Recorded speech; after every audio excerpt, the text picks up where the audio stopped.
before I go into my next question, which is the fact, Summer, you were just talking about, raising and what that means, the responsibility of it. But also the fact, I did not know this did not come up in my research, that Temporal apparently raised your Series B of $100 million without a deck. Can you just tell us how that happened? Yeah.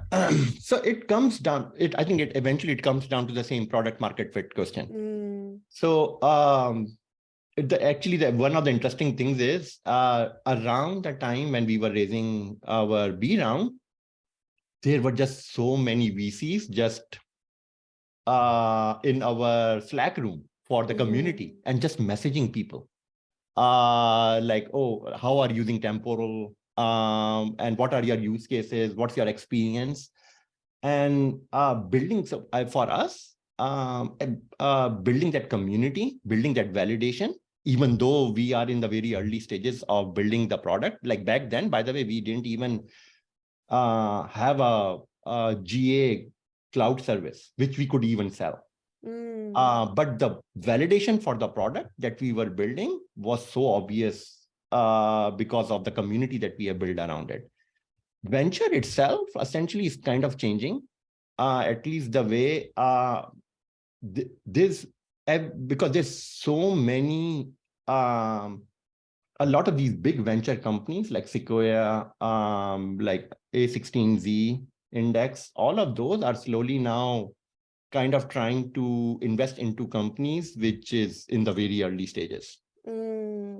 And another thing which is very different, at least maybe from 10 years ago, is specialization. There are people who are specializing. For example, for us, we are in enterprise, like enterprise software, cloud software. And there are like, and considering the margins in any company who qualifies in this bucket, just the margins are so high. It's a very, very attractive business for VCs to kind of invest into.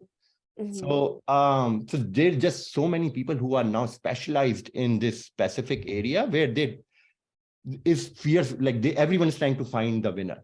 One of the interesting things about like startups is if you look at the price for being number one versus the price for being number two in that category or three, it's just, let's say you are getting a Lexus for being number one, but for number two, you are getting, okay, iPhone.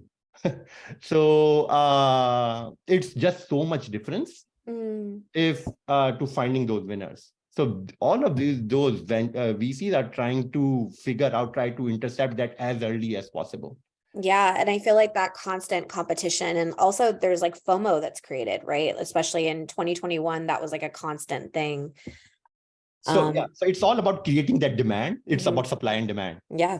And so, so I think Temporal was able to position themselves because of this community, which was built around the product, as something super, super attractive for VCs. So just because of we were able to create that competition so early on, which really helped us with our B round, essentially.